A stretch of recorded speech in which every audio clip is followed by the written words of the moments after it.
Salut à toi mec.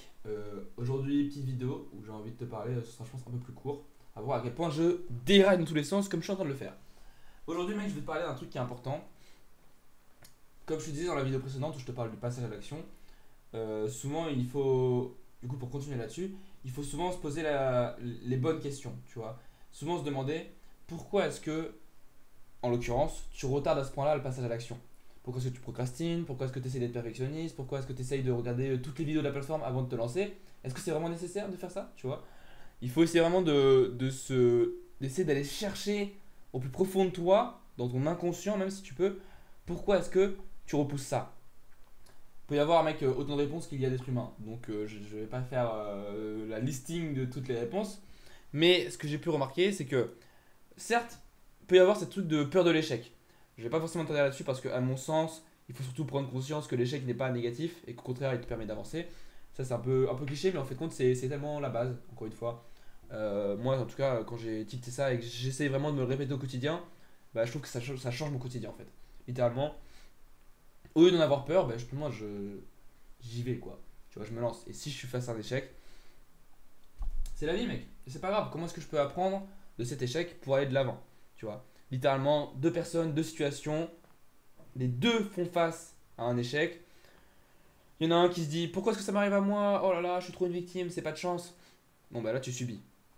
L'autre, à l'inverse, il se dit ok, qu'est-ce que je peux en tirer de cet échec? Quelle leçon je peux tirer de ça, quoi, tu vois? Et bah là, du coup, tu deviens proactif vis-à-vis de cet échec, vis-à-vis de. Même c'est pas forcément obligé d'être un échec, mais vis-à-vis de cette difficulté ou tu vois, cette complication qui tombe sur tes épaules, tu vois. Voilà, bon, à nouveau, ça c'était la petite aparté, mais tu vois, ça peut être le cas, ça peut être une peur de l'échec qui fait que tu repousses l'action, que tu procrastines. Mais il y a aussi un autre truc qui, quand j'ai découvert ça, je me suis dit, ah waouh! Et moi, je me suis reconnu dedans, donc je me dis, peut-être tu peux te reconnaître dedans. Parce que c'est vrai que c'est très contradictoire, mais c'est la peur de la réussite. Ouais, ouais, moi au début, quand j'ai entendu ça, j'étais là, mais qu'est-ce que tu racontes, frère? Comment tu peux avoir peur de réussir? En fait, ça existe vraiment. Il y a vraiment des gens, et d'ailleurs, même je me reconnais pas mal dedans, qui parfois vont pas oser lancer leur projet, ou s'ils lancent leur projet, vont pas y aller vraiment à 100% dedans, car inconsciemment en fait, bah, ils peuvent, enfin, ils savent que si jamais ils vont à fond dedans, ils peuvent peut-être réussir, et inconsciemment ils ont cette peur de réussir. Pourquoi est-ce qu'ils ont cette peur de réussir? En fait, faut comprendre que indirectement il y a cette peur de l'isolement, tu vois, et d'être incompris de par tes proches, car en effet il y a ce truc de, en général quand tu es dans un environnement où il n'y a pas spécialement énormément de réussite, tu vois, où on est encore, on va dire, tous en construction, ou même certaines personnes, tu vois, typiquement, bah, je, je pense, tu vois, aux personnes un peu plus âgées, surtout en France en tout cas, qui vont souvent avoir tendance à juger ceux qui gagnent bien leur vie, les entrepreneurs, etc., etc. Tu vois ce que je veux dire? Donc, c'est vrai qu'on est quand même dans ce style de société où la réussite n'est pas forcément très bien vue, et où en l'occurrence bah, très souvent on va associer le fait de réussir à le fait de du coup prendre de la distance avec cet environnement qui nous est cher mais qui en l'occurrence bah, du coup ne bouge pas, tu vois, ou en tout cas eux n'évoluent pas et ne tendent pas vers cette réussite. Et c'est vrai que souvent ça peut créer bah, voilà, comme dit, une certaine distance qui fait que souvent bah, au niveau de cet environnement de ces proches là, et bah, eux ils vont peut-être pas comprendre, ils vont dire que tu as changé, ils vont dire que plein de choses, parce qu'en l'occurrence, va souvent y avoir de la jalousie, tu vois, mine de rien, c'est la nature humaine.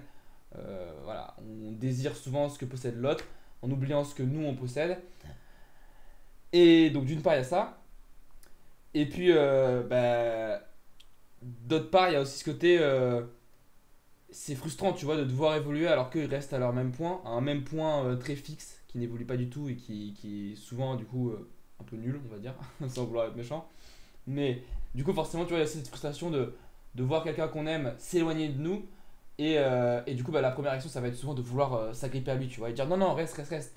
Et donc, bah, à nouveau, en fait, peu importe la réponse, mais ces gens-là peuvent avoir une réaction assez négative. Et toi-même de ton côté, et ben, je trouve en tout cas que le fait de voir, quand toi tu réussis, le fait de voir tes proches pas spécialement être super content, parce qu'à nouveau, il y a cette distance qui se crée, ben toi, ça peut créer aussi beaucoup de frustration, tu vois. Bref, tout ça pour dire, j'ai un petit peu extrapolé tout ça, mais ça pour dire, la réussite peut souvent mener à une, j'allais dire isolation, c'est pas le bon terme, mais à une distance, tu vois, entre toi et entre les gens qui sont chers. Et c'est vrai que eh ben, ça fait que tu peux avoir cette peur du coup de réussir, tu vois. Et ça, ben mec, moi je savais pas. Et quand je réalise ça, quand j'ai commencé à réaliser ça, je me dis ah ouais. Et tu vois à nouveau, au final, on pourrait dire on s'en fout, tu vois. Le seul truc c'est que tu dois commencer et point final. Certes, c'est vrai. Mais je trouve quand même que quand tu comprends pourquoi est-ce que tu commences pas, pourquoi est-ce que tu procrastines, bah, c'est quand même plus simple de. Quand tu arrives à mettre des mots dessus, en fait, c'est plus simple après de le combattre, ce truc-là, tu vois. Si tu combats un truc invisible, bah, tu sais pas où taper, en fait. À l'inverse, tu sais que, ok, c'est pour ça que j'arrive pas à me lancer, et bah, je trouve que déjà, tu gagnes, en fait. Tu gagnes des armes, tu gagnes de la force pour te battre vis-à-vis de ça. Maintenant, comment est-ce que tu peux réussir à bah, quand même commencer alors que tu sais que tu as cette peur, tu vois. Parce que mine de rien, c'est quand même pas rien. Ok, bon, à partir de là, je me suis fait quelques notes pour être sûr que ce soit un peu plus carré. Bon, premièrement, moi déjà, je me dis il faut que tu arrives à identifier tes croyances limitantes. Donc à partir de là, j'ai trouvé quelques questions qui, je pense, peuvent être pertinentes à te poser. Donc premièrement, là, tu vois, je viens de te dire tout ça. Essaie de te demander pourquoi, en quoi est-ce que cette réussite pourrait te poser des problèmes. Tu vois, là, moi, je te donne des exemples vis-à-vis de tes proches. Essaye de trouver à nouveau les choses concrètement, qui peuvent te poser ce problème.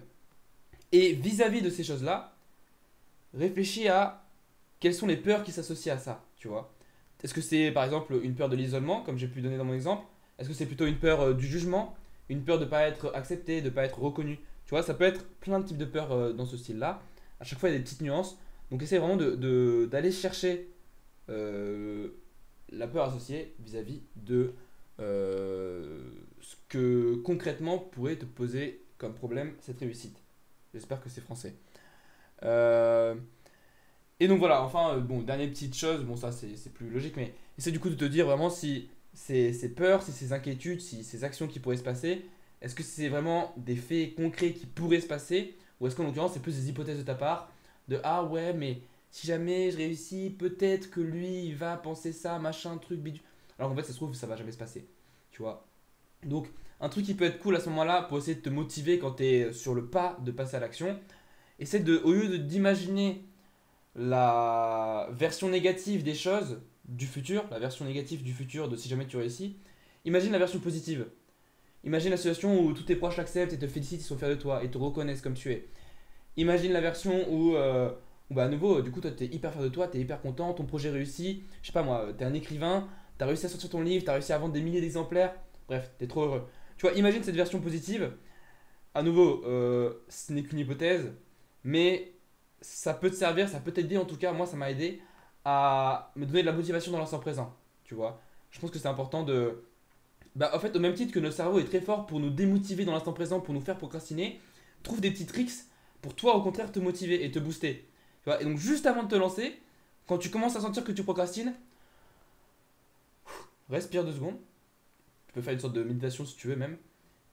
Et tu dis, ok, là 2 secondes, je pense à ces peurs. J'ai déjà réfléchi, donc je sais quelle peur j'ai vis-à-vis de cette réussite. J'imagine le futur négatif.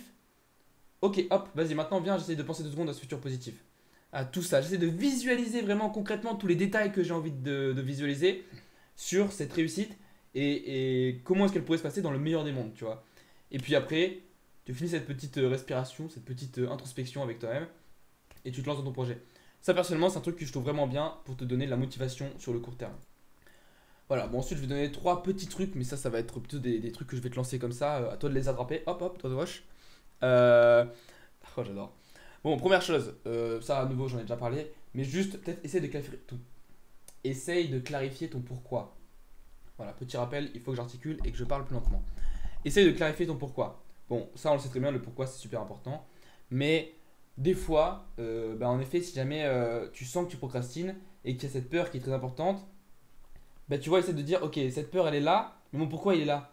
Mais peut-être que si tu arrives à clarifier le pourquoi et de réellement savoir pourquoi est-ce que tu veux cette réussite, pourquoi est-ce que tu veux atteindre ce statut, pourquoi un tel niveau dans une activité, pourquoi est-ce que tu veux atteindre ça, tu vois. Et quand le pourquoi devient hyper fort, bah, la peur, elle a beau être toujours aussi importante, Si tu arrives à avoir un pourquoi plus important, bah, tu gagnes en fait, tu vois. C'est une balance au final. Donc, première chose, clarifie ton pourquoi. Ça fait jamais de mal. Ça fait jamais de mal de le clarifier. Deuxième chose, à nouveau, ça j'en ai déjà parlé, mais fractionne l'action. Tu vois, divise-le en plus petites actions. Ça, bon voilà, j'en ai déjà parlé, je vais pas m'éterniser dessus. Mais c'est vrai que des fois, quand la marche est trop haute, et ben à nouveau, la peur arrive à prendre le dessus sur nous. À l'inverse, si tu arrives à, dans le passage à l'action, hein, ne commence pas à te dire oh, je vais regarder une vidéo, ça va être simple. Non, non. Dans le passage à l'action, comment est-ce que tu peux trouver des marches plus basses histoire que bah, cette peur en fait se réduise indirectement. Parce qu'en effet, bah, pourquoi est-ce que tu aurais peur de simplement écrire ta première ligne de ton livre? Bah non, c'est pas comme si tu allais lancer le livre, tu vois. C'est juste une première ligne. Voilà. Essaie de trouver ces petites sous-étapes, on va dire. Troisième petite chose, c'est classique, mais à nouveau, accepte ça en fait. Accepte le fait que bah, il y aura certainement du jugement. Il y aura certainement des gens qui vont peut-être se séparer de toi. Et au lieu d'en avoir peur, au lieu d'en souffrir, au lieu de te dire ah ouais, non, mais c'est vraiment quelque chose de négatif, essaye plutôt de te dire bah, en fait, non, c'est simplement l'être humain, c'est comme ça. Et au même titre que cette réussite va m'amener plein de belles choses, bah, elle va aussi m'amener ce genre de choses, mais qui ne sont pas négatives. C'est des choses qui vont me permettre d'apprendre, d'évoluer sur moi et de préciser, en l'occurrence là je parle de l'entourage, de préciser un entourage qui me correspond vraiment. Un entourage qui sera content de ma réussite, un entourage qui sera fier de moi et qui sera là pour me soutenir dans toutes les situations, tu vois. Au lieu d'avoir un entourage à l'heure actuelle, peut-être, c'est une hypothèse, mais qui te tire vers le bas en l'occurrence, si jamais il ne voit pas forcément ta réussite, tu vois.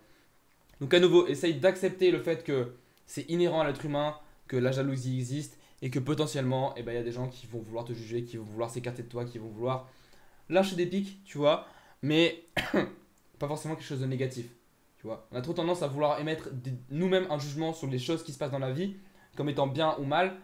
Tout n'est pas bien ou mal, ça c'est une invention de l'être humain. Tout n'est pas négatif ou positif.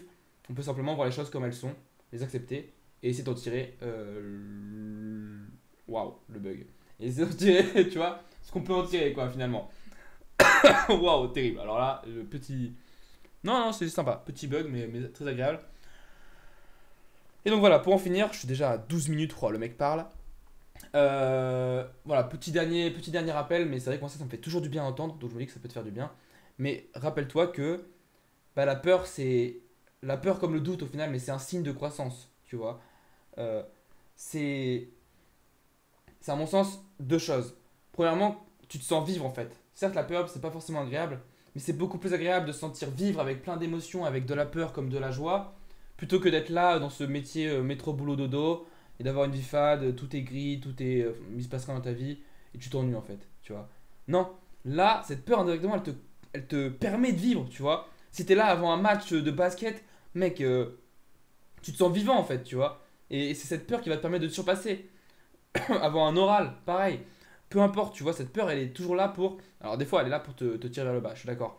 Mais indirectement, elle te permet aussi de te poser les bonnes questions et de te faire sentir vivre.